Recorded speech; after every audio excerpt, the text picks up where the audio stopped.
In July of 2003, researchers in Spain made a giant leap towards bringing extinct species back to life when a Pyrenean ibex named Lana was born.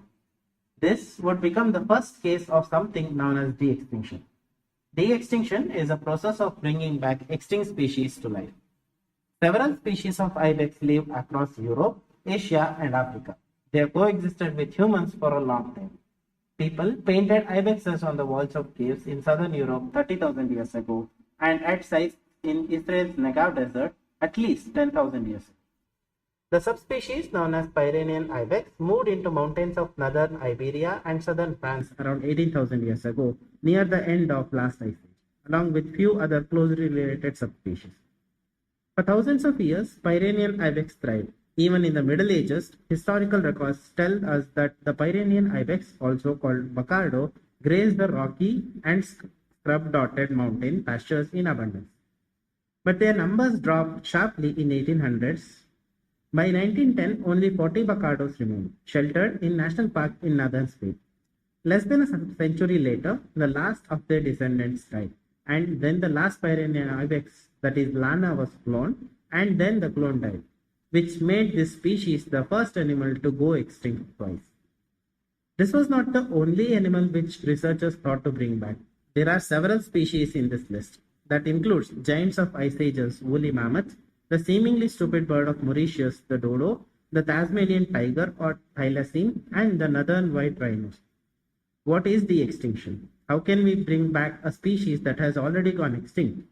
What are the ethical concerns researchers face with de-extinction? What all species could we bring back to life? Could we create a Jurassic Park in real life?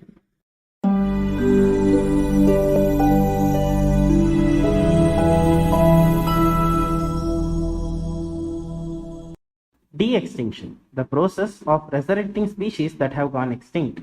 It was once considered a fanciful notion. The possibility of bringing back extinct species to life has raised the advances in selective breeding, genetics, and reproductive cloning technologies.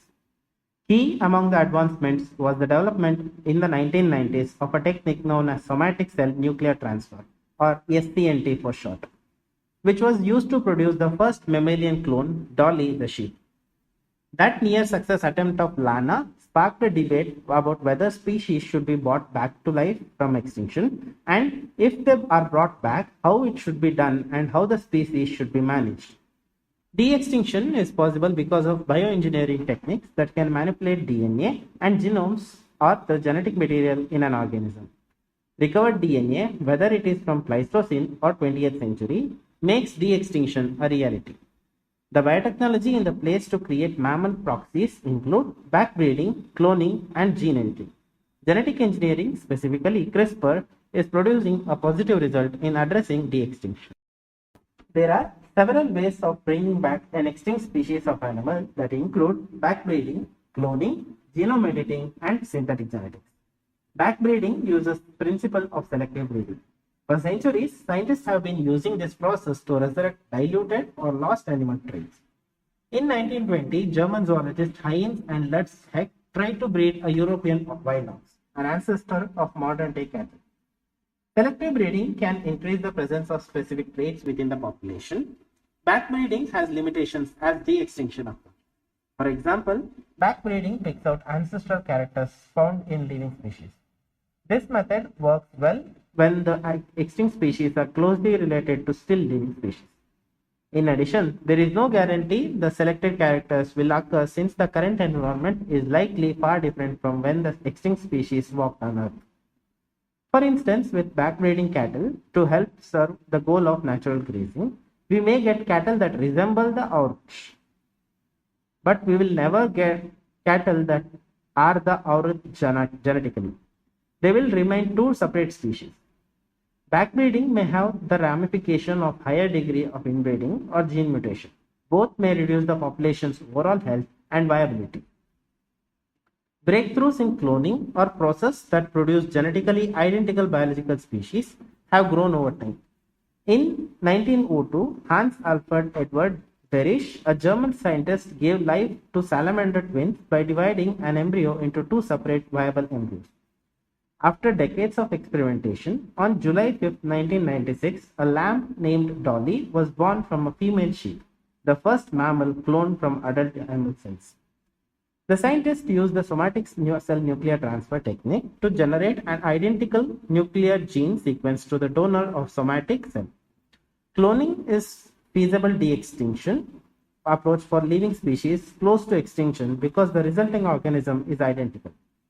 Cloning requires intact living cells. The process is more suitable for populations where some individuals remain, not those already extinct. In the case of Pyrenean ibex, this technique was used. The scientists took DNA samples from last living member of the species, Celia, and transplanted them into domestic goat eggs. Out of 439 implanted embryos, only one survived long enough to actually be born. Sadly, it too died minutes after birth due to respiratory problems. It had defective lungs, possibly due to DNA flaws.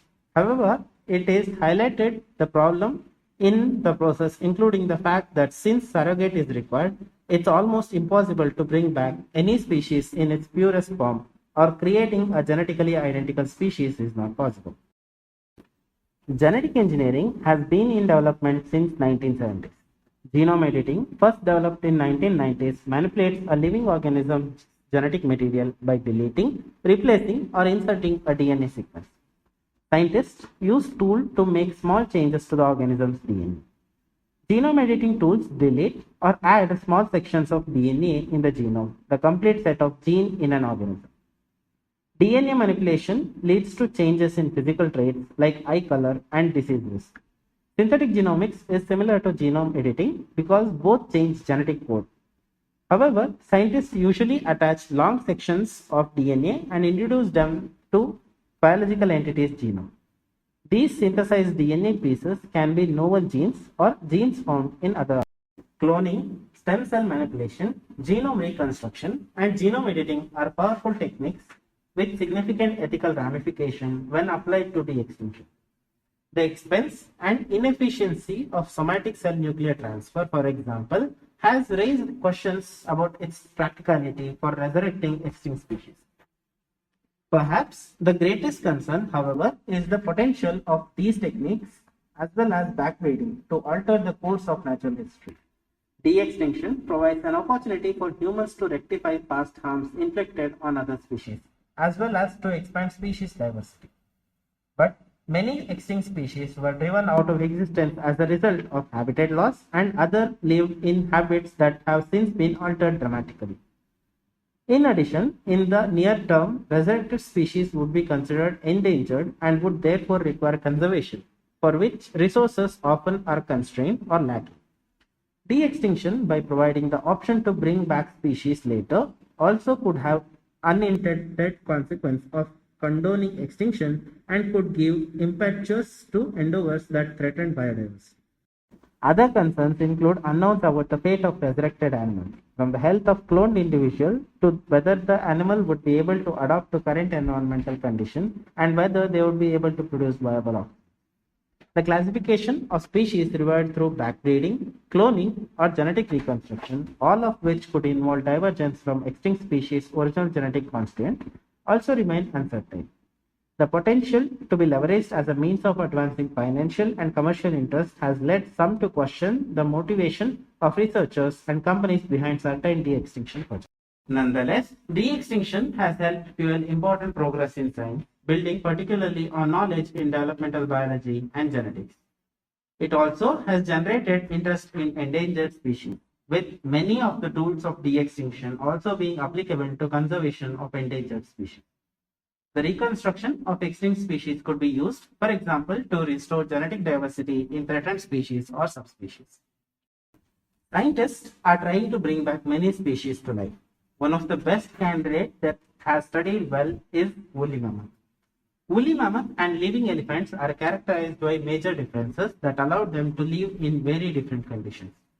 To identify the genetic changes that underlie the suit of woolly mammoth adaptations to extreme cold, scientists sequenced chromosomes from 3 Asian elephants and 2 woolly mammoths and found genetic changes that were associated with biological clock, skin and hair development and physiology, lipid metabolism, adipose development, and temperature sensation. Scientists working on woolly mammoth narrowed in on a gene called TRPV3 gene, which encodes temperature-sensitive transistor receptor potential or thermo-TRP channel, which was involved in temperature sensation and hair growth. Another example is the dodo bird from Mauritius. Dodo's large size and inability to fly were adaptations that allowed the bird to survive some of the most hostile conditions and climatic events unimaginable. In 1600s, humans arrived on the island. With them came some animals like pigs, monkey, and rats, which eventually led to demise of dodo species. Scientists collect DNA from well-preserved fossils, which might be fragmented. Then the dodo genome is reconstructed using closest living member of the dodo, like the cover pigeon, and fill in the gap in dodo's DNA. Using technologies such as CRISPR-Cas9, dodo's gene can be inserted into closest living relative's DNA, which can be used to create viable embryos. These embryos can be hatched by the closest relative of dodo bird.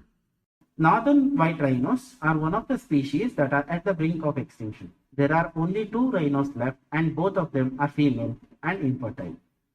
But using IVF technology, the eggs collected from one female and frozen sperm from 2 male were used to create embryos. With southern white rhinos as a surrogate, scientists plan to increase the number of northern white rhinos. By now, if you are imagining a world filled with dinosaurs, well, you are here for a bad news, because it is not possible. Not all species that went extinct can be brought back to life, at least with current technologies. Animals like dinosaurs went extinct long back ago, because of which getting their DNA is next to impossible. So getting them back to life is not possible. Well, at least for now. De-extinction can be achieved by using different methods, but each of the methods used have many problems that need to be answered. Even though specific traits of an animal can be coded for, coding for genetically identical species is not an easy task. In the case of northern rhino, genetic diversity will be a major issue which cannot be achieved with a single female and 2 male.